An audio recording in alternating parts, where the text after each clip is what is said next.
বেশ কয়েক ঘন্টা আগেই এখানে প্রচুর পরিমাণে ভিড় ছিল, কিন্তু এই মুহূর্তেই সব ভিড় একেবারে পরিষ্কার ধুয়ে মুছে মজাটা একেবারেই আছে। এবং আমার সাথে আমার সহপাঠী রহমত আছে।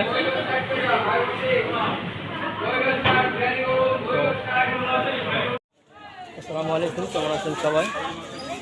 আজকে আমরা এসেছি হাড়োয়া মাজার, হাড়োয়ার পীর আব্বাস আলী গাজী, অর্থাৎ বাংলা মানুষ জানতে গোরাঘাট বাবা বলেই চেনেন। কানার মাজারে আজকে আমরা এসেছি। এই মুহূর্তে আমরা এখানে আছি। আজকে শুক্রবার, এখানে প্রচুর পরিমাণে মানুষের সমাগম হয়ে থাকে এবং কানারি পুজো আমরা আজকে সেই মাজারের যাবতীয় দৃশ্য এবং এখানকার ইতিহাস এবং ঐতিহ্য আপনাদের মাঝে তুলে ধরার চেষ্টা করবো। তো ভিডিওটি শেষ পর্যন্ত দেখবে।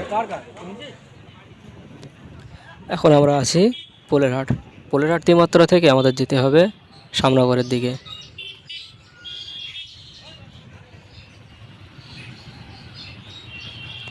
আর সামনগর ঠিক চৌমাথার ওখানে এখন আমরা এসে হাজির হয়েছি। সামনগর চৌমাথা থেকে চারটি রাস্তা চারদিকে চলে গিয়েছে। একটি গিয়েছে বোয়ালঘাটার দিকে এবং একটি গিয়েছে রাজারহাট এবং আরেকটি গিয়েছে হাড়োয়ার দিকে। তো আমরা পূর্ব দিক তথা হাড়োয়ার দিকে রওনা দেব। গ্রাম বাংলার প্রতিটি রাস্তায় প্রায় একই রকম সৌন্দর্য বহন করে। এ রাস্তার ধার দিয়ে সবুজে গাছে ঘেরা এবং ছোট ছোট ঘরবাড়ি বেশ আকর্ষণীয়, এবং রাস্তার ধারে ধারে বেশ কয়েকটি ভাটা আমাদের চোখে পড়েছে। এখন আমরা হাজির হয়েছি শায়ের বাজার। শায়ের বাজার হাড়োয়া এবং সামনগরের ঠিক মাঝখানটায় অবস্থিত। এই বাজারের বিশেষত্ব হচ্ছে এই বাজারটি সকালে করে হয় এবং রাস্তার ধারে অর্থাৎ ভিতরের দিকে খুচরা বাজার হয়।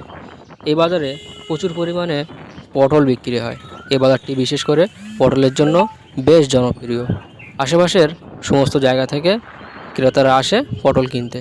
যদি সেই দৃশ্য আপনারা দেখতে চান তাহলে অবশ্যই আপনাদেরকে সকাল 8টার মধ্যে এই জায়গায় আসতে হবে।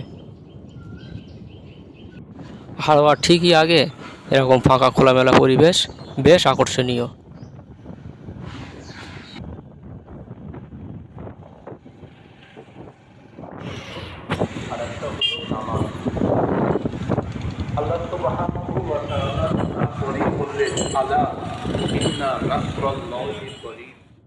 অবশেষে অনেক পথ পাড়ি দিয়ে আমরা পৌঁছে গিয়েছি হাড়োয়ার ব্রিজে। এটি হলো বিদ্যাধরী নদীর উপরে গঠিত হাড়োয়ার সেতু, যার নিচ দিয়ে বয়ে গিয়েছে বিদ্যাধরী নদী, যেটি বহু দূর প্রসারিত। এই নদীটির ব্রিজের সংলগ্ন ঘাটগুলোতে নিয়মিত বোঝাই হয় ফেরিতে করে ধান বা অন্যান্য সামগ্রী চলে যায় অনেক দূর। ধামাখালি, সন্দেশখালি বা সুন্দরবন ওইদিকে অনেকটা দূর পৌঁছে যায়।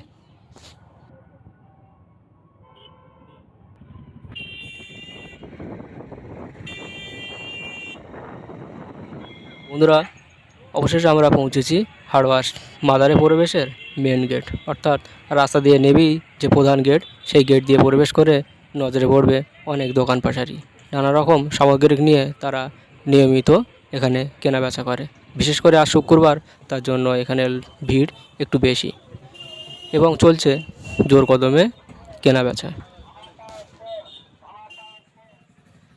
মাজারের পাশে অবস্থিত মসজিদ এবং সেই মসজিদের গম্বুজ এবং মিনারটি দেখে দূর হলো সমস্ত ক্লান্তি, কারণ আমরা পৌঁছে গিয়েছি সেই মাজারের কাছে একেবারে সন্নিকটে। এটি হলো মাজারে যাওয়ার আর একটি গেট। গেটে প্রবেশের সম্মুখেই এভাবে বসে থাকতে দেখবেন অসংখ্য অসহায় মানুষদের, যারা আপনাদের সাহায্যের আশা নিয়ে এখানে বসে থাকে। আরও দেখবেন এভাবে বসে থাকা অনেক দোকানদারকে, যারা তাদের সামগ্রিক নিয়ে মাজারের প্রতিটি গেটে এইভাবে বসে থাকে। বিশেষ করে এখান থেকে মোমবাতি, বাতাসা বা অন্যান্য জিনিস যারা নিয়ে যায় মাজারে দেওয়ার জন্য, সেই জন্যই তারা এখানে বসে থাকে। দোকানটার ভাইটি খুবই আন্তরিক। আর এখানে এই কাকিমাকে দেখুন, ইনি এখানে বাতাসার তেল এবং কোরআন শরীফ এবং মাজারে চড়ানোর জন্য যে গ্লাভস, সেই গ্লাভস নিয়ে এনারা এখানে বসে আছেন। এনাদের কাজ হচ্ছে এগুলো বিক্রি করা এবং ক্রেতারা তা কিনে নিয়ে যায়। যারা মাজারে মান্যত করে, যদিও শরিয়াত মোতাবেক এগুলো শিরক, তারপরেও অনেকেই এগুলো করে থাকে। মাজারে পরিবেশের প্রতিটি দরজায় এমন ভিড়ে ভর্তি। যেহেতু আজ শুক্রবার, অনেকেই মান্যত করে থাকে শুক্রবারে এখানে আসার। তাদের মত অনুযায়ী এখানে নাকি তাদের মনে আশা পূর্ণ হয়। শরিয়ত মোতাবেক কোনো মৃত ব্যক্তির কাছে কোনো কিছু চাওয়া শিরক। তারপরেও এখানে অনেকেই মান্যত করে থাকে। দূর থেকে মাজারটি দেখে দূর হলো সমস্ত ক্লান্তি। অবশেষে এসে পৌঁছালাম সেই বিখ্যাত আল্লাহর ওলি পীর আব্বাস আলী রহমতুল্লাহ আলাইয়ের মাজারে। বাংলার মানুষ জানাকে বাবা গোরাচাঁদ বলেছিলেন। একে একে আমরা জানাবো তাঁর এই মাজার হওয়ার ইতিহাস এবং তিনি কোথা থেকে এসেছেন। আরও জানাবো তাঁর নাম গোরাচাঁদ বা হলো কেন, এবং আরও জানাবো যে এই জায়গাটার নাম হাড়োয়া হলো কেন। তো ভিডিওটি না টেনে শেষ পর্যন্ত দেখতে থাকুন।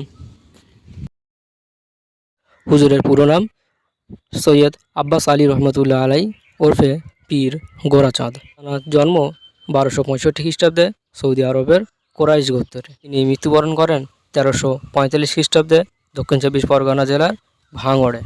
যদি বাংলা সাল ধরি তাহলে হবে তাঁর জন্ম 11ই ফাল্গুন 671 বঙ্গাব্দ এবং তাঁর ওফাত 12ই ফাল্গুন 751 বঙ্গাব্দ। এই 11ই এবং 12ই ফাল্গুন আজও তাঁর মাজারে ঔরস দিবস পালিত হয়। যদি আপনারা আসতে চান তো 11ই এবং 12ই ফাল্গুন প্রতি বছরে একটি নির্দিষ্ট দিনে এই ঔরস পালিত হয় এবং তাঁর মাজারের পাশে বসে বিশাল একটি মেলা।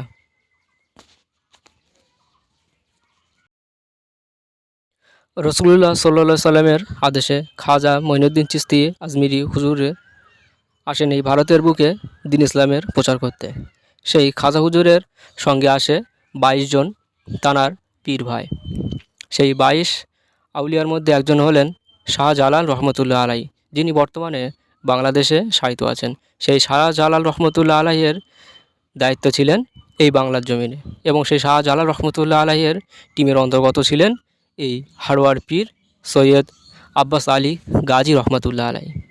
তিনি এখানে এসে তাঁর ভক্ত মুরিদদের নিয়ে শুরু করলেন দ্বীন ইসলামের প্রচার। কিন্তু সেই সময় স্থানীয় শাসক ছিল হিন্দু। সেই হিন্দু শাসক ছিলেন রাজা চন্দ্রকেতু। তাঁদের কাছে দ্বীন ইসলামের প্রচার যখনই তিনি করতে গিয়েছিলেন তখনই আসে বাধা এবং শুরু হয় তাঁদের মধ্যে যুদ্ধ। হুজুর এখানে এসে যখন দ্বীন ইসলামের প্রচার করতেন তখন হুজুরের কথা, হুজুরের আদর্শ, হুজুরের কেরামতি দেখে অনেক মানুষ ধীরে ধীরে শুরু করলো ইসলাম ধর্ম গ্রহণ করতে। তা সহ্য হলো না রাজা চন্দ্রকেতুর এবং শুরু হলো যুদ্ধের মতন পরিস্থিতি। একটি সময় রাজা চন্দ্রকেতু তার সৈন্যদের পাঠায় এই পীর আব্বাস আলী গাজী রহমতুল্লাহ আলাইয়ের মারার জন্য। যুদ্ধ চলাকালীন একটি তীর এসে হুজুরের কাঁধে বিঁধে যায়। হুজুরের মুরিদরা অনেক প্রচেষ্টার পরে সেই তীরটি বার করে দেয়, কিন্তু সেই কাঁধে একটি ক্ষত তৈরি হয়। ক্ষত তৈরি হওয়ার পর এই যে পাশে বটগাছটি দেখছেন, হুজুর সেই সময় এই বটগাছের গোড়ায় এসে বিশ্রাম নেয়।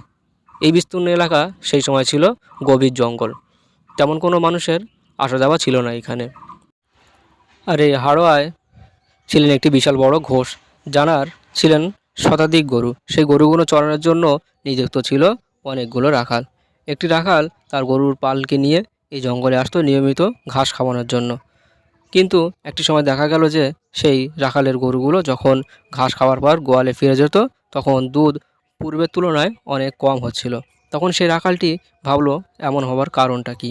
সেই কারণ জানতে সে গরু পাহারা দিতে লাগলো এবং সে দেখলো যে সন্ধ্যের সময় গরুগুলো যখন ফিরে যাচ্ছে তখন এই বটগাছের গোড়ায় এসে গরুগুলো দাঁড়িয়ে যাচ্ছে, এবং সেই রাখাল দেখলো যে একটি বুজুর্গ ব্যক্তি দুইজন সঙ্গীকে নিয়ে সেখানে বসে আছে এবং বুজুর্গ ব্যক্তির ঘাড়ে বেশ ক্ষতর দাগ আছে এবং গরু সেই জায়গায় দাঁড়িয়ে তার স্থান থেকে অটোমেটিক্যালি দুধ নির্গত হচ্ছে এবং সেই বুজুর্গ ব্যক্তির ঘাড়ে পড়ছে। এখানে বিষয়টি হলো যে এই গরুগুলো সেই বুজুর্গ ব্যক্তি অর্থাৎ পীর আব্বাস আলী গাজী রহমতুল্লাহ আলাইয়ের ঘাড়ে দুধ ঢেলছিল, কারণ হুজুরের ঘাড়ের যে ক্ষত সেটাই যেন কোনো প্রকারে ইনফেকশন না হয়ে যায়, তার জন্য আল্লাহর হুকুমে গরুগুলো ওখানে দাঁড়িয়ে নিয়মিত দুধ দিয়ে ধুয়ে দিচ্ছিল। বেশ অনেক দিন যাবৎ এমন হচ্ছিল। কিন্তু রাখাল যেদিন এই বিষয়টি লক্ষ্য করে, সেদিন রাখাল একটি বাঁকা ছুঁড়ে গরুগুলোর আঘাত করে। গরুগুলো ভয়তে লাফ মেরে পালাতে থাকে এবং সেই সময় পীর সাহেব সেই রাখালের দিকে ঘাড় ঘুরিয়ে তাকায়। সেই তাকানোর সময় হুজুরের সেই যে ক্ষত ছিল তা পুনরায় আবার ছিঁড়ে যায়। সেই সময় হুজুর রেগে গিয়ে সেই রাখালের বদদোয়া করে এবং বলে যে তোর এই গাভীগুলোর আর দুধ হবে না। কিন্তু রাখাল সে বিষয়ে কোনো কর্ণপাত করলেন না। বাড়ি ফিরে যখন গোয়ালে গিয়ে গরুর দুধ দেওয়া শুরু করেন, তখন দেখেন যে গরুগুলোর আর দুধ হচ্ছে না। তখন আবার ছুটে আসে সেই পীর সাহেবের কাছে এবং হুজুরের পা ধরে ক্ষমা চায় এবং বলে যে আমি গরিব মানুষ, ওই ঘোষের ঘোষের বাড়িতে কাজ করে খাই। যদি গরুগুলোর দুধ এইভাবে বন্ধ হয়ে যায় তাহলে আমার কাজ থেকে তাড়িয়ে দেবে। সেই সময় হুজুর বলে যে যা, তোকে ক্ষমা করে দিলাম, কিন্তু একটা শর্ত আছে যে আমি যেদিন মারা যাব সেই দিন, অর্থাৎ সেই দিন থেকে নিয়ে প্রতি বছর ওই নির্দিষ্ট দিনে আসবি এবং গরুর দুধ দিয়ে আমার কবরটাকে সম্পূর্ণ ধুয়ে দিয়ে যাবি। সেই শর্তেই রাখাল রাজি হয়। আজও 11 এবং 12 ফাল্গুন সেই হুজুরের অফার দিবসে, অর্থাৎ 12 ফাল্গুন রাত্রের বেলা আজও ঘোষ সম্প্রদায়ের যে মানুষগুলো আছে, অর্থাৎ যারা গোয়াল, যারা গরুর দুধ দোয়, তারা আজও এই বিশ্বাস নিয়ে সেই জায়গায় গিয়ে আজও হুজুরের মাজারটা সম্পূর্ণ দুধ দিয়ে ওই রাতে ধুয়ে দিয়ে আসে এবং সেই গরুর দুধ দিয়ে ধোয়া, মাজার ধোয়া যে দুধ, সেগুলো একটি নির্দিষ্ট রাস্তা দিয়ে আরেকটি চেম্বারে এসে পড়ে। সেইটি অনেক মানুষ শেফার উদ্দেশ্যে বাড়ি নিয়ে যায়।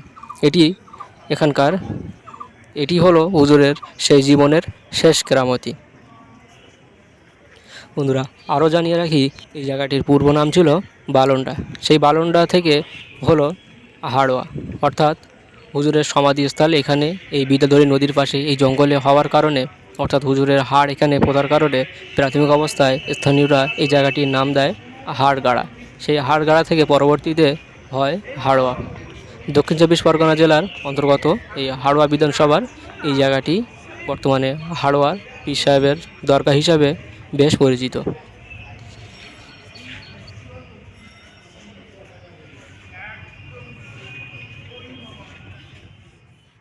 যেহেতু আজ দিনটি ছিল শুক্রবার, তাই হুজুরের মাজারের পাশে মসজিদে পড়ে নিলাম জুম্মার নামাজ পড়ে বার হতেই দেখলাম এক অভিনব দৃশ্য। কয়েকজন মানুষ ঘিরে ধরে আছে মসজিদের ইমাম সাহেবকে। কাছে গিয়ে দেখলাম যে একটি নবজাত শিশুকে নিয়ে তারা দাঁড়িয়ে আছে। তার ওই নবজাত শিশুর প্রথম খাদ্যটা এই মসজিদের ইমাম সাহেবের হাত দিয়ে খাওয়ানোর জন্য। এমন দৃশ্য এখানে অহরহ চোখে পড়ে।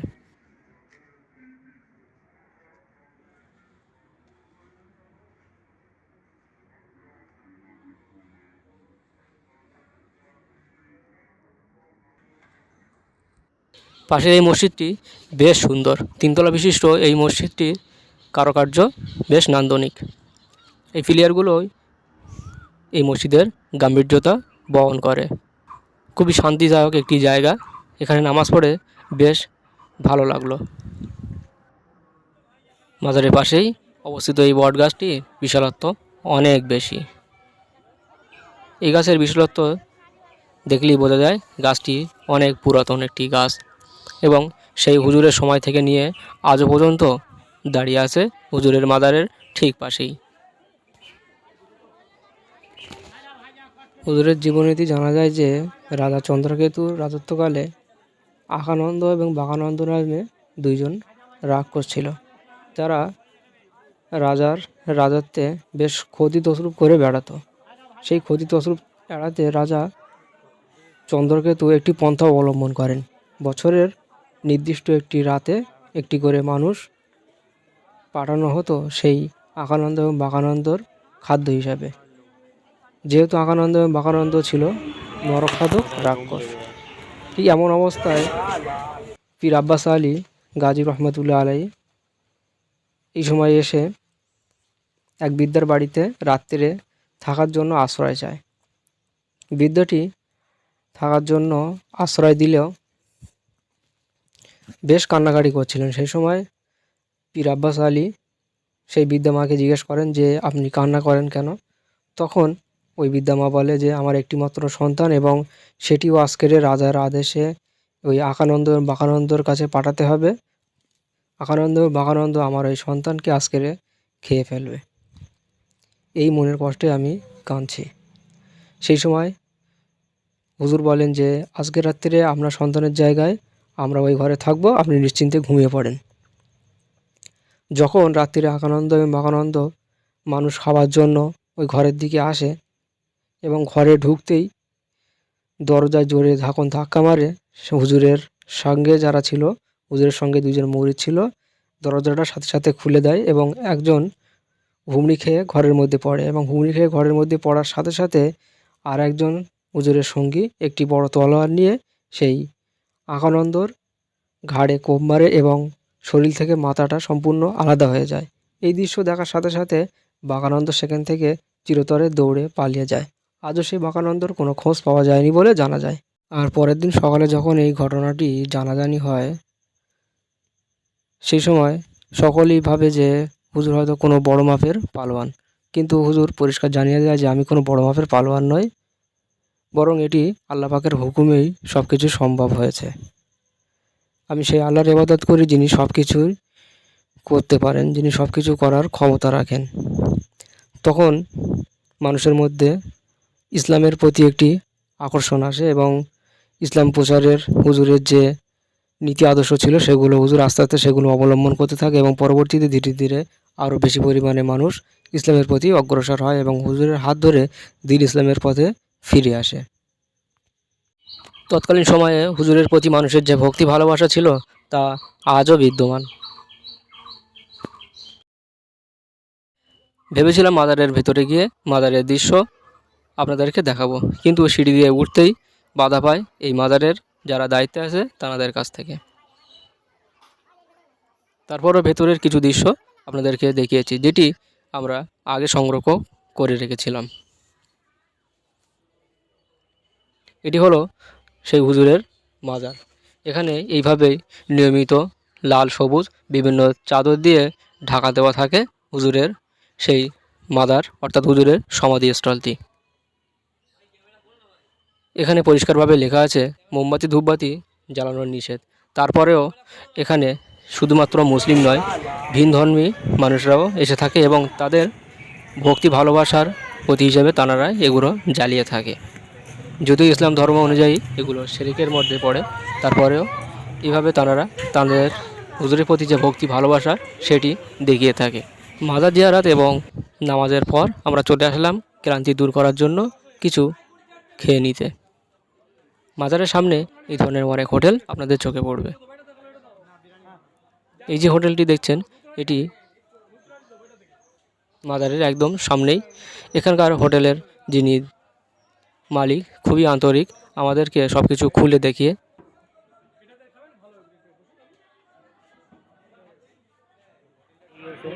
হাফ প্লেট করে গোশ এবং 1 প্লেট করে ভাত।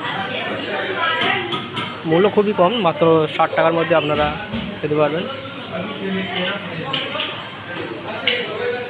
আছে এবং আমার সাথে আমার সহপাঠী রহমত আছে।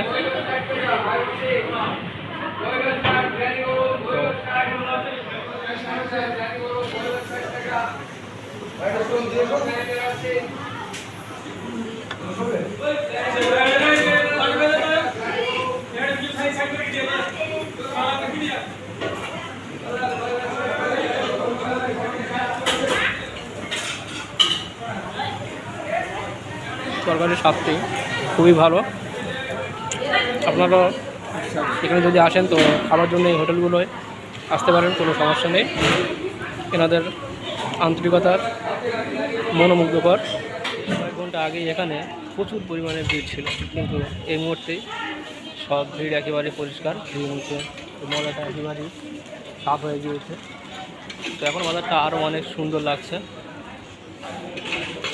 এমনি সপ্তাহে প্রত্যেকটা দিন এমন পরিষ্কারই থাকে, পরিষ্কার পরিচ্ছন্ন থাকে, কিন্তু সপ্তাহে শুক্রবার অর্থাৎ জুমার দিন শুক্রবারে প্রচুর মানুষের আগমন হয় এবং যারা বিশেষ করে মান্যত করে, মহিলাদের ভিড় চোখে পড়ার মতন, তারাই বেশি আসে এবং তারা এখানে ধূপবাতি মোমবাতি নানা রকম জিনিস জ্বালায়, যদিও সেটা ইসলাম ধর্ম অনুযায়ী শিরক, তারপরেও তারা এগুলো করে থাকে। জানি না কেন, তাদের হয়তো মনের আশা পূর্ণ হয়, সেজন্য তারা এরকম করে থাকে।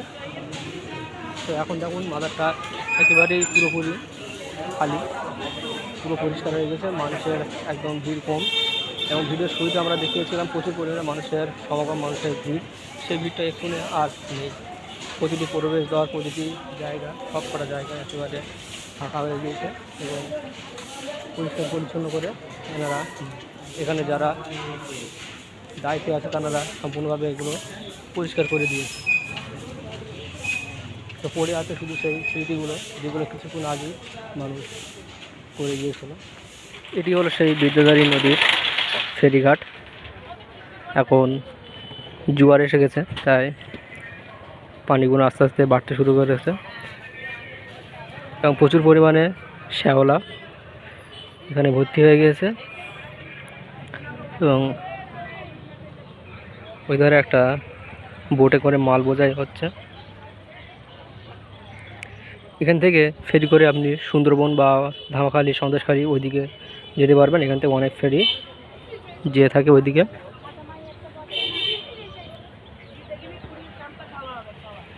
আর এই বিদ্যাধরী নদীর পাশেই মাজারটি আছে।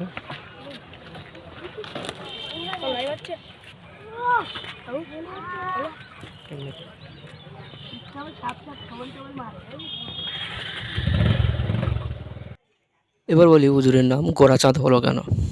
এখানকার যে রাজা ছিল, রাজা চন্দ্রকেতু, সে রাজা চন্দ্রকেতু হুজুরকে বিশ্বাস না করলেও সেই রাজা চন্দ্রকেতুর মা কিন্তু হুজুরকে বেশ মানতেন এবং হুজুরের দেখতে পরিষ্কার চাঁদের মতন ছিলেন।